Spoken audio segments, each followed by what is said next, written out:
Children we are doing Newton's laws of motion और अब उसमें बहुत तरह के क्वेश्चंस हम डिस्कस कर रहे हैं जिससे तुमको हर तरह के क्वेश्चन का आइडिया हो कि उसको कैसे सोचना है और एक लॉजिक डेवलप हो और तुम हर तरह के सवाल अटेम्प्ट कर सको, सॉल्व कर सको। तो हम लोगों ने ऐसे क्वेश्चंस समझे पिछले क्लास में जिसमें लोड को 2 स्ट्रिंग्स होल्ड कर रही थी और उसकी वजह से कैसे 2 मासेस एक ख़ास तरह के अरेंजमेंट में पुली ब्लॉक सिस्टम के सेम एक्सेलरेशन से मूव नहीं करते। यहाँ पर भी ऐसा ही एक क्वेश्चन है, एच.सी. Verma, question number 31। यहाँ पे एक पुली के थ्रू एक रोप, देखो कैसे एक स्ट्रिंग इस तरीके से एक मास को होल्ड कर रही है और इस पुली को मूवेबल रखा गया है और इस पुली से एक और मास 2m मास अटैच है और हमसे पूछा गया है कि find acceleration of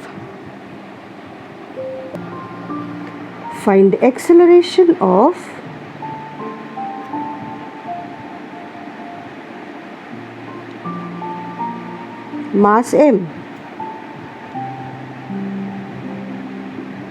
and tensions in the strings.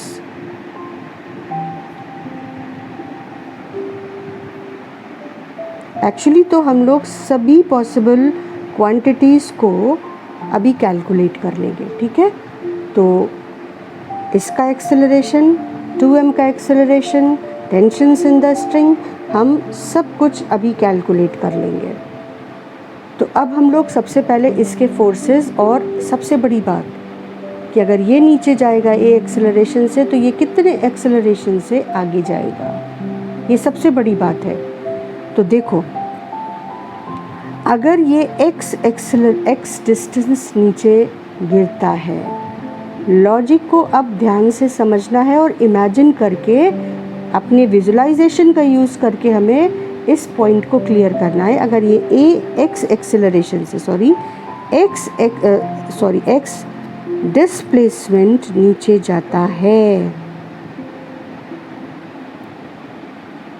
तो ये x डिस्प्लेसमेंट नीचे जाएगा तो इस स्ट्रिंग को और इस स्ट्रिंग को ये x डिस्ट्रीब्यूट हो जाएगा, यानी ये जब x/2 चेंज करेगी ये भी x/2 चेंज करेगी, तब ये दोनों चेंज्ड पार्ट्स इस स्ट्रिंग को मिल जाएंगे और ये x नीचे जाएगा, ठीक है। तो इसका मतलब ये हुआ कि अगर ये x डिस्टेंस नीचे जाता है t टाइम में तो ये पुली उतने ही टाइम में x/2 डिस्टेंस आगे जाएगी। मतलब अगर ये v वेलोसिटी रखता है उस ड्यूरेशन में तो ये v/2 रखेगी। मतलब अगर इसका एक्सेलरेशन a है तो इसका एक्सेलरेशन a/2 होगा। तो हम फ्रैक्शंस से डील करने की बजाय क्या करते हैं कि हम कहते हैं कि इसका एक्सेलरेशन है 2a, तो इसका एक्सेलरेशन कितना हो जाएगा, सिर्फ a। अगर ये 2a से नीचे गिरेगा तो ये a एक्सेलरेशन से आगे बढ़ेगा। अब फोर्सेस का समय आ गया। mg फोर्स इस ब्लॉक पर नीचे की ओर और टेंशन फोर्स इसी ब्लॉक पर स्ट्रिंग की वजह से ऊपर की ओर। इस पुली को देखो, ये मासलेस है तो पिछले क्लास में हम लोगों ने देखा था कि अगर ये टी टेंशन से इस ब्लॉक को ऊपर खींच रही है तो यहाँ पर जो 2 टेंशन फोर्सेस हमेशा ऑब्जेक्ट से अवे फ्रॉम द ऑब्जेक्ट लगते हैं। तो इस पुली को टी टेंशन इस स्ट्रिंग पर और टी टेंशन इस स्ट्रिंग पर एक्सपीरियंस होगा। सेम स्ट्रिंग है, स्ट्रिंग्स मासलेस, पुली मासलेस, स्ट्रिंग इनइलास्टिक, तो टेंशन सेम। तो ये दोनों स्ट्रिंग्स टी टेंशन से इस पुली को आगे खींचेंगे और जब ये आगे बढ़ेगी तो ये ब्लॉक को आगे खींचेगी। अगर ये ब्लॉक को आगे खींचेगी तो ब्लॉक इसको पीछे खींचेगा, और क्योंकि वो स्ट्रिंग के थ्रू ही ट्रांसफ़र हो रहा है तो ये जो पीछे ब्लॉक का फोर्स पुली को और पुली का फोर्स ब्लॉक को एक्सपीरियंस होगा। तो ये हो जाएगा टी डैश पुली को एक्सपीरियंस और ये टी डैश मास 2m को एक्सपीरियंस। फोर्सेस लगा लिए। अब टाइम आता है इक्वेशन लिखने का। तो इसका इक्वेशन क्या हो जाएगा, इस पर केवल एक फोर्स लग रहा है टी डैश। बच्चे, बहुत सारे बच्चे क्या करते हैं, जो नीचे mg लग रहा है ना, वो टी डैश में माइनस करके इक्वेशन बनाते हैं। टी डैश इस ब्लॉक को आगे ले जा रहा है, mg फोर्स नीचे की ओर लग रहा है और वो mg फोर्स जो ग्रेविटेशनल फोर्स है इस ब्लॉक पर, वो इस सरफेस के रिएक्शन फोर्स से बैलेंस हो रहा है। तो इस ब्लॉक को mg या रिएक्शन फोर्स मोशन में कोई कंट्रीब्यूशन नहीं दे रहे हैं। तो सिर्फ टी डैश इस ब्लॉक पर ऐसा लग रहा है जो इसे मूव करा रहा है। mg और रिएक्शन फोर्स पिक्चर में नहीं आएंगे। क्या ये सबको समझ में आ रहा है? तो अब इसको कैसे करेंगे, इसको एक ही फोर्स एक्सपीरियंस हो रहा है टी डैश, वो इसको एक्सेलरेशन दे रहा है a। तो न्यूटन के सेकेंड लॉ से 2m को a एक्सेलरेशन मिला टी डैश से। लेकिन यहाँ पर पिछले लॉजिक से देखो क्या है, t plus t is equal to T dash. यहाँ पे ये जो डॉट्स हैं इनको हटा देते हैं, नहीं तो कन्फ्यूज़न होगा। तो t plus t is equal to T dash, क्योंकि ये पुली मासलेस है। और यहाँ पर, और ये जिसको नहीं समझ में आए वो पिछला क्लास लो जाकर, वहाँ पे ये समझाया है कि मासलेस मूवेबल पुली में ये दो टेंशन्स कैसे इसके बराबर हो जाते हैं। तो T dash plus T dash is 2t, तो ये वैल्यू यहाँ रख देंगे। 2t is equal to 2ma, so t is equal to ma। ये इक्वेशन हमको कैपिटल 2m ब्लॉक से मिली। अब इधर आ जाते हैं m ब्लॉक के लिए। ये नीचे जा रहा है 2a एक्सेलरेशन से, तो mg स्ट्रॉन्ग होगा t से। तो यहाँ पे इक्वेशन बनेगी mg minus t is equal to m into 2a। ठीक, अब तुम्हें टेंशन भी बताना है, तुम्हें एक्सेलरेशन दोनों ब्लॉक्स का बताना है, तो हम इन दोनों इक्वेशंस को सॉल्व कर लेंगे। कैसे सॉल्व करेंगे, t की वैल्यू उठाकर यहाँ रख दो। तो ये इक्वेशन लिखी जा सकती है mg minus ma is equal to 2ma। So mg is equal to 3ma। So a is equal to g by 3।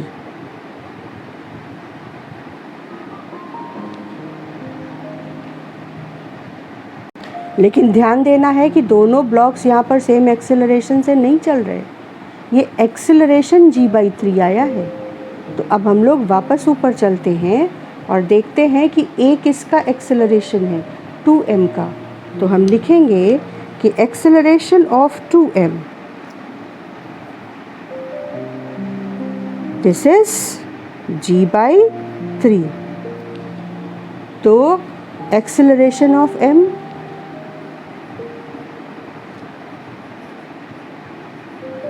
ये तो 2m है, 2a है, मतलब 2g/3। अब टेंशन, तो एक्सेलरेशन आते ही टेंशन तो पता चल गया, t is m into a। तो हमको तीनों चीज़ें पता चल गई। अब इस क्वेश्चन में एक चीज़ और पूछी गई है कि इस पॉइंट पर ये दोनों स्ट्रिंग्स कितना फोर्स लगा रही हैं क्लैंप को। ठीक है, तो ये तभी समझ में आएगा जब हमको ये बात ध्यान हो कि इस ब्लॉक ने जब स्ट्रिंग को नीचे खींचा था तो वो पुल इस पुली ने एक्सपीरियंस किया था यहाँ पर, और जब इस ब्लॉक ने स्ट्रिंग को नीचे खींचा था तो वो पुल इस स्ट्रिंग से होते हुए इस पुली तक पहुँचा था। तो इस पुली ने इस पुल को एक्सपीरियंस किया था जो हमने यहाँ बना रखे हैं। तो फिर पुली ने रिएक्ट किया था और स्ट्रिंग को वापस उल्टी डायरेक्शन में खींचा था। स्ट्रिंग ने इस पुली को आगे खींचा तो पुली ने स्ट्रिंग को पीछे खींचा। अब पुली ने स्ट्रिंग को पीछे खींचा तो वो फोर्स यहाँ एक्सपीरियंस होगा और यहाँ एक्सपीरियंस होगा। ठीक, अब इसमें एडिशनल क्वेश्चन क्या था कि फाइंड, ये है additional question, find force exerted by the clamp on pulley A. ठीक है, तो अब देखो इस क्वेश्चन को कैसे अटेम्प्ट करना है। ये जो दो टेंशन फोर्सेस हैं इनका रिजल्टेंट अगर तुम ध्यान से देखो तो इस डायरेक्शन में होगा, क्योंकि हम लोग वेक्टर्स करके आ रहे हैं और हमें पता है कि दो इक्वल फोर्सेस जो 90 डिग्री पर हों उनका रिजल्टेंट उनके बीच में 45 डिग्री के एंगल पर लगेगा। ठीक, तो ये जो रिजल्टेंट है ये क्लैंप को नीचे की ओर इस तरह से फोर्स लगाएगा, तो क्लैंप इसको रिएक्ट करके इसके ऑपोजिट डायरेक्शन में फोर्स लगाएगा। तो हमको असल में ये रिजल्टेंट निकाल लेना है। जितने फोर्स से इस स्ट्रिंग ने पुली को नीचे फोर्स लगाया, सेम फोर्स से क्लैंप ने पुली को रिएक्ट कर दिया। तो इस क्वेश्चन के लिए हम यहाँ पर देखो कैसे सॉल्व करेंगे। हम लिखेंगे कि फोर्स एक्सर्टेड बाय पुली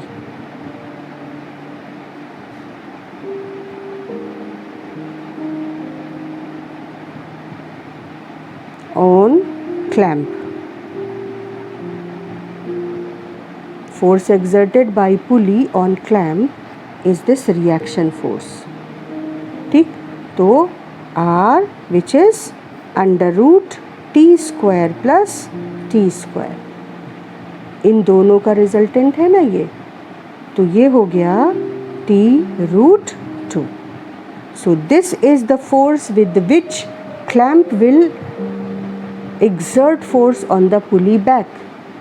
अब टेंशन तो हम लोग निकाल चुके हैं mg/3, तो फोर्स भी आ गया mg√2/3। So that way this is a good question, question number 31।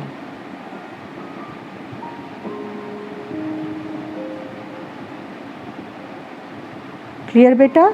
एक नेक्स्ट क्वेश्चन जो बिल्कुल अलग है।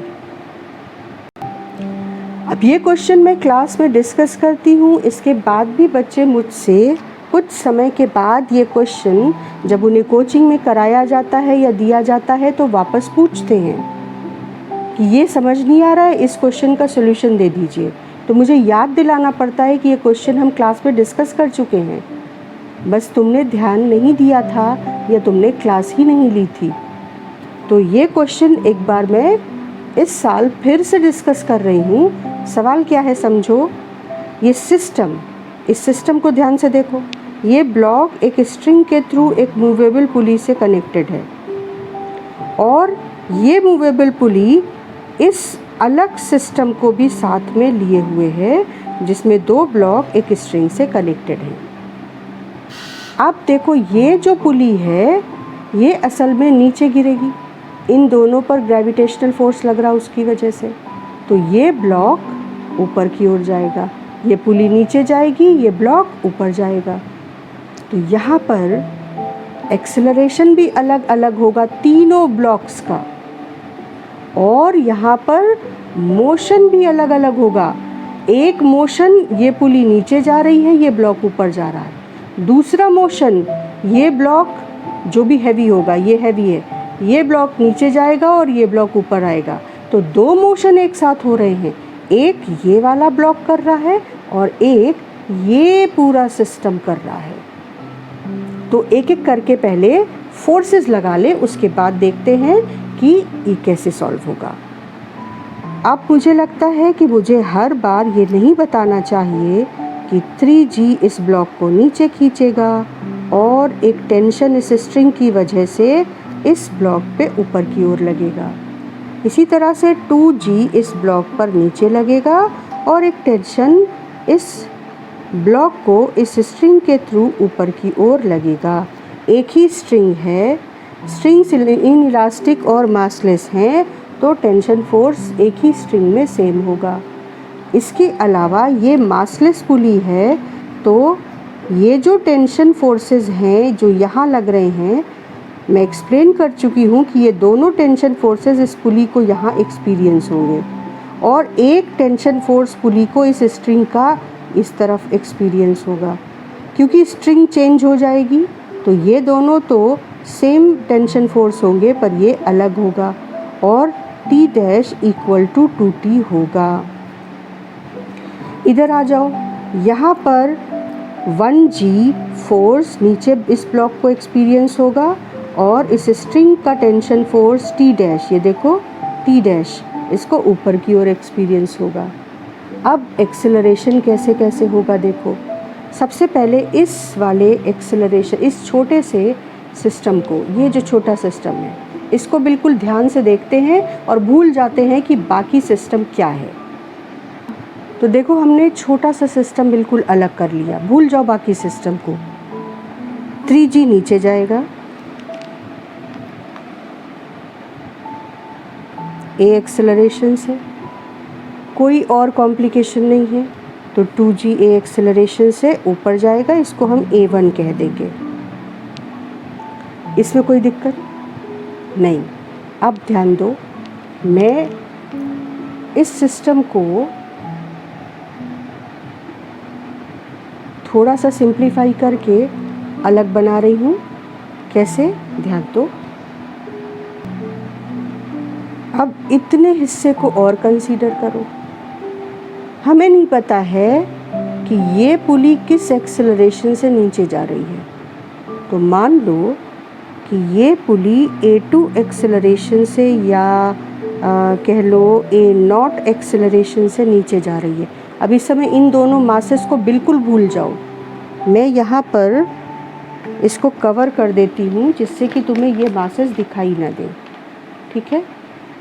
अब तुमको सिर्फ इस पुली और इस मास के बारे में सोचना है। ये पुली अगर A0 से नीचे जा रही है तो कोई कॉम्प्लिकेशन नहीं है, ये मास A0 से ऊपर जाएगा।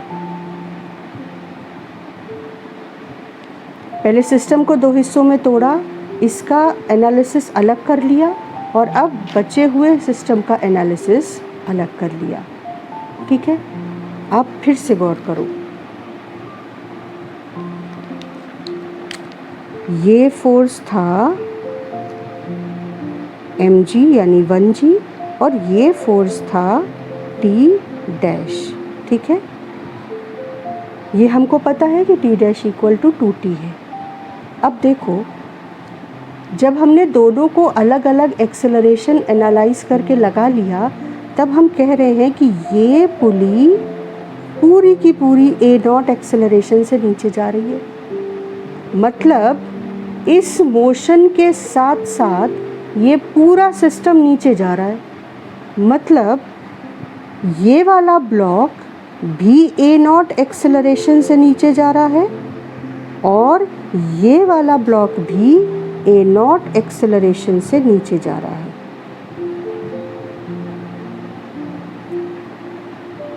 तो अब एक एक करके सारे ब्लॉक्स को देखो। इस ब्लॉक के पास केवल एक एक्सेलरेशन है A0, इस ब्लॉक के पास दो एक्सेलरेशन है A1 और A0, तो ये दोनों सेम डायरेक्शन में है वेक्टर्स, तो इनका जो रिजल्टेंट होगा असल में वो 3G का एक्सेलरेशन होगा। और क्या है इसका रिजल्टेंट? दो वेक्टर्स जिनका डायरेक्शन सेम हो, उनका रिजल्टेंट होगा उनका सम। इसके पास देखो, एक एक्सेलरेशन इसके पास A1 ऊपर है, दूसरा एक्सेलरेशन A0 नीचे की ओर है क्योंकि ये पूरा सिस्टम नीचे जा रहा है। अब इस मास के पास दो वेक्टर्स हैं A1 और A0, तो गौर ये करो कि ओवरऑल ये मास ऊपर जा रहा है कि ओवरऑल ये नीचे जा रहा है। जब पूरा सिस्टम नीचे जा रहा है तो ओवरऑल तो ये मास भी नीचे जा रहा है। इसका मतलब ए डॉट को A1 से भारी होना चाहिए। तो इन दोनों का रिजल्टेंट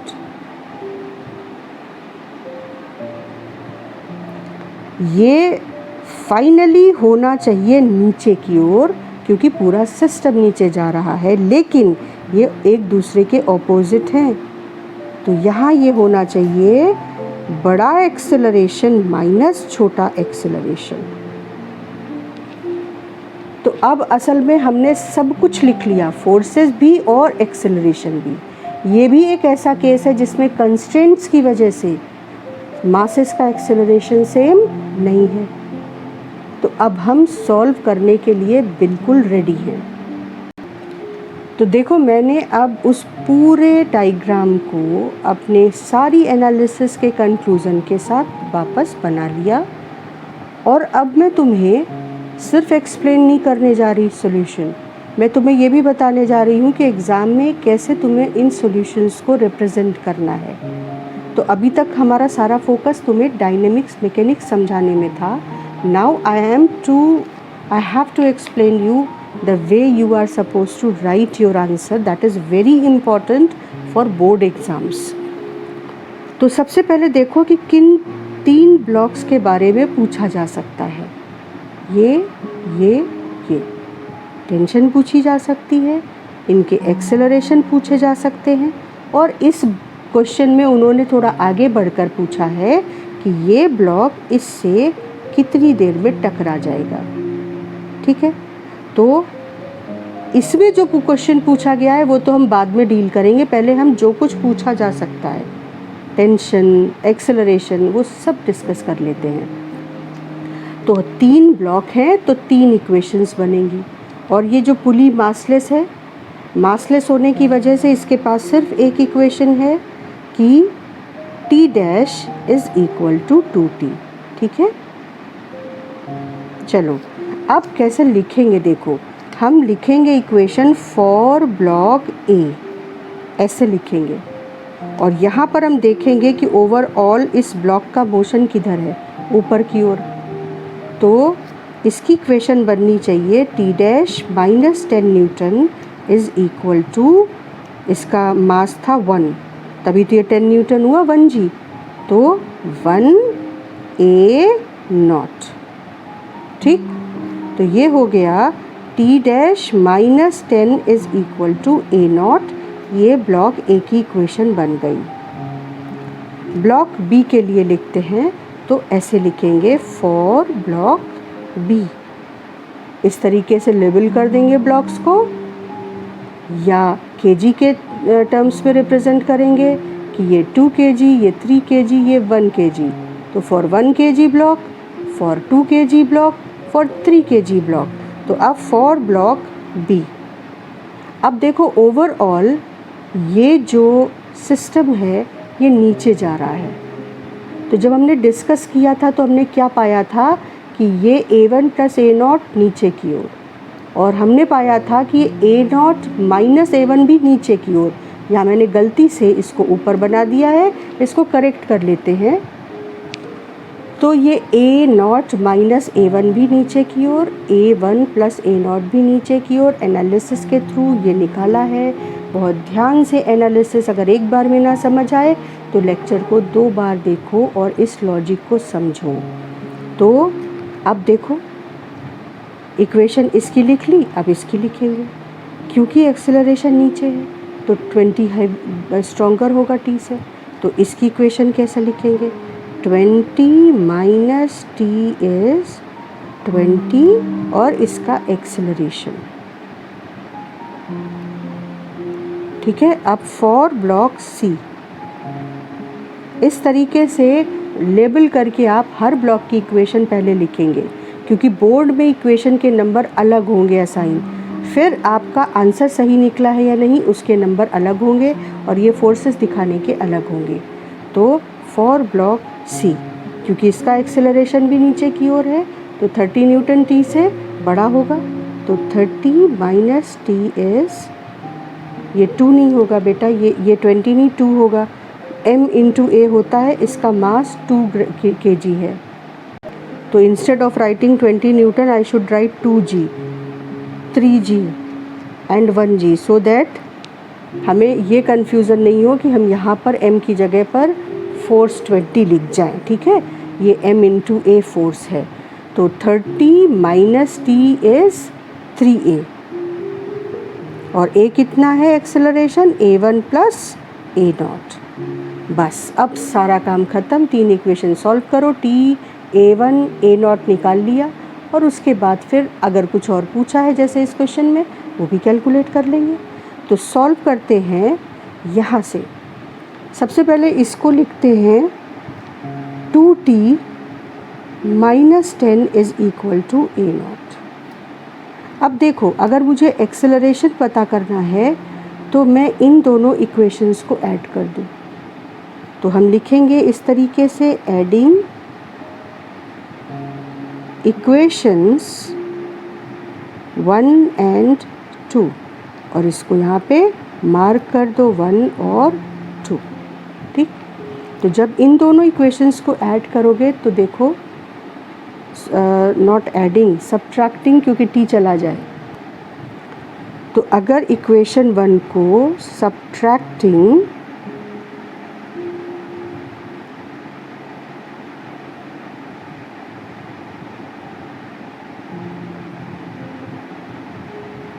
इक्वेशन 1 फ्रॉम 2,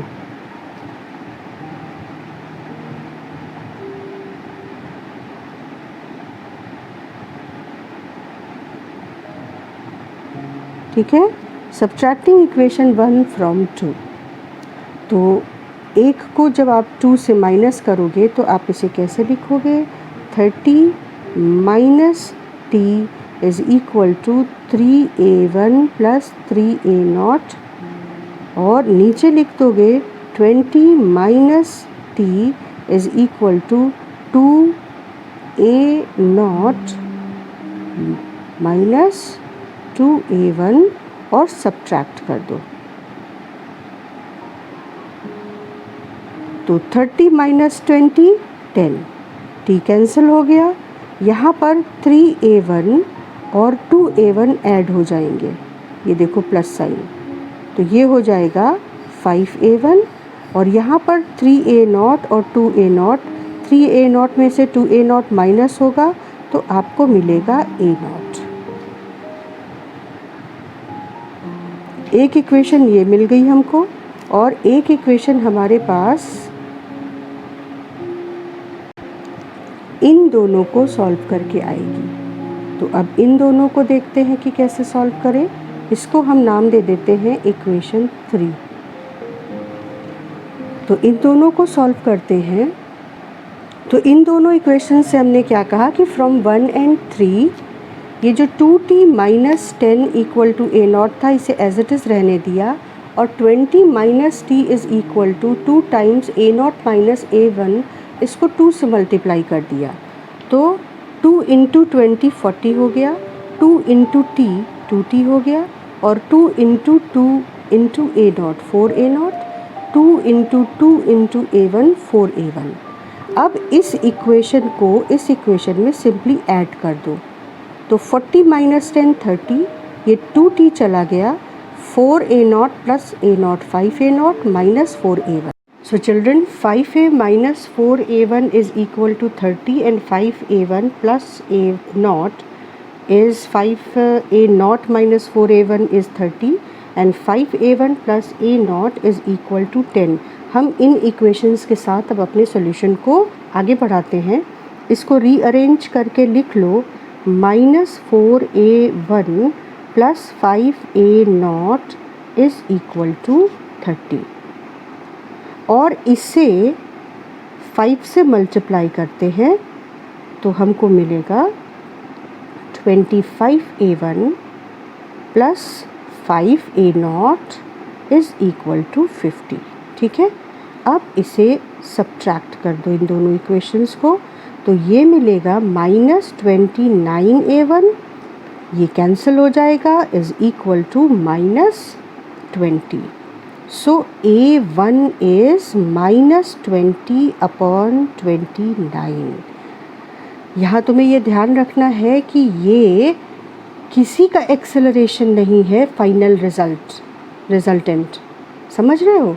अभी हमको तीनों का एक्सेलरेशन फाइनली निकालना है, क्योंकि हमें पता है कि एक A0 है, एक A0 प्लस A1 है और एक का एक्सेलरेशन A0 माइनस A1 है।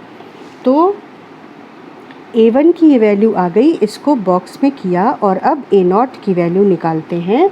A0 की वैल्यू मिलेगी 5A1 plus A0 is equal to 10 में हम A1 की वैल्यू सब्सटीट्यूट कर दें तो मिलेगा 5 इंटू 20/29। क्योंकि माइनस साइन का काम क्या है, this just tells, sorry minus तो यहाँ आएगा ही नहीं, अगर माइनस आता भी तो ये केवल डायरेक्शन रिप्रेजेंट करता, वैल्यू नहीं। तो वैल्यू तो हम 20/29 ही रखते। तो 5 into 20/29 plus A1 is equal to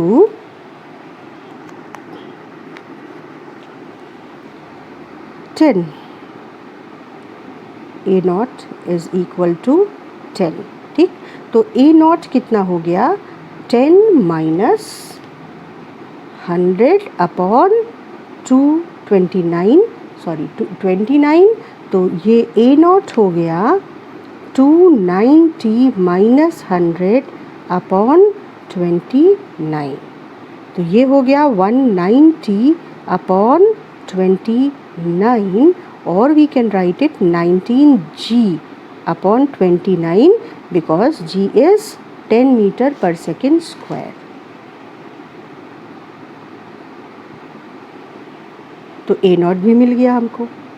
तो अब हम लोग फाइनलाइज कर सकते हैं। पहले A0 की वैल्यू को, अगर हम, इस क्वेश्चन में नहीं पूछा गया है, पर अगर हमसे पूछा जाता तो हम 2t minus 10 equal to A0 में A0 की वैल्यू लिख कर ये पता कर सकते थे कि टेंशन की वैल्यू क्या होगी। ठीक है, तो यहाँ से टेंशन की वैल्यू आ जाती A0 प्लस 10/2। अब ये क्योंकि पूछा नहीं है तो इसको हम यहाँ पे इतना बताकर छोड़ रहे हैं। और अब हम आते हैं मेन क्वेश्चन पर, जिसमें उन्होंने तीनों मासेस का एक्सेलरेशन पूछा है और ये पूछा है कि जो A0 से ऊपर जा रहा है वो पुली से कब टकराएगा। तो तीनों का एक्सेलरेशन, पहले तीनों के डायग्राम्स को ध्यान से देखो कि तीनों का एक्सेलरेशन है क्या, A0 माइनस 1 A1 और A0 प्लस A1। तो फटाफट निकाल लेते हैं हम लोग। Block acceleration of block A,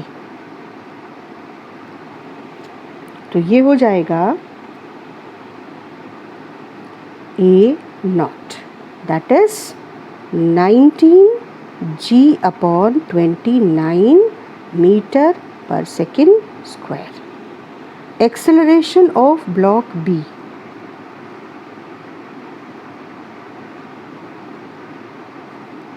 ये है A0 माइनस A1, तो 19G/29 माइनस A1 है 20/29, तो इसको हम लिख सकते हैं 2G/29।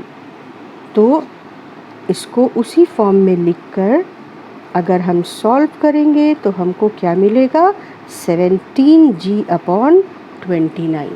ये सब कंस्ट्रेंट मोशन के क्वेश्चन है जो हम लोग आज कर रहे हैं। एक्सेलरेशन ऑफ ब्लॉक C, वो क्या है, A0 plus A1 that is 19G/29 plus 2G/29 that is 21G/29। 9। ठीक है, तो इसको कंप्लीट कर लो। 19g/29 + 2g/29 is 21g/29 metre पर second square is block of acceleration of block C. Now the last part. पहले इस पूरे सॉल्यूशन को ढंग से देखकर और स्टेप्स को कैलकुलेट करते हुए खुद से भी कंप्लीट कर लो।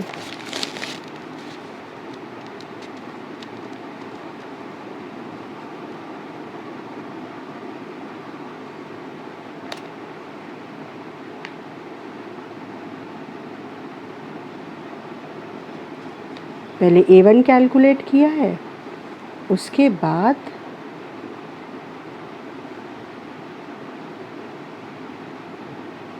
A0 कैलकुलेट किया है, टेंशन कैसे कैलकुलेट करेंगे रास्ता बताया है, और फिर ये तीनों मासेस का एक्सेलरेशन। क्लियर बेटा? अब हम लोग पहुँचते हैं लास्ट पार्ट पर, which is time in which the block will strike with the pulley। तो इसको देखो, आपको बताना है टाइम जिसमें ये ब्लॉक इस पुली से टकरा जाएगा। ये डिस्टेंस है 20 सेंटीमीटर। ब्लॉक्स के सिस्टम को रेस्ट से रिलीज़ किया गया था, तो u0, और हमें पता है कि ये ब्लॉक A0 से ऊपर जा रहा था और A0 हम लोग कैलकुलेट कर चुके हैं, तो हम इस इक्वेशन का यूज़ करेंगे। S is equal to ut + ½ A0 t²। ठीक, S की जगह 20/100 रखा और A0 की जगह रखेंगे हम लोग यहाँ पर, इसको A0 की जगह रख देंगे,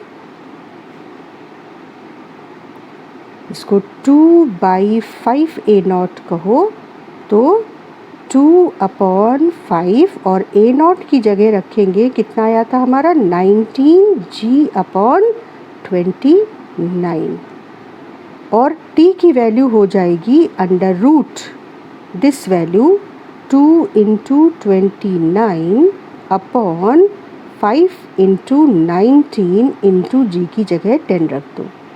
तो अगर आप इसकी वैल्यू निकालोगे और फिर A0 की वैल्यू को रख के सॉल्व किया तो अप्रॉक्सीमेटली 0.24 सेकेंड्स ये वैल्यू आ जाएगी।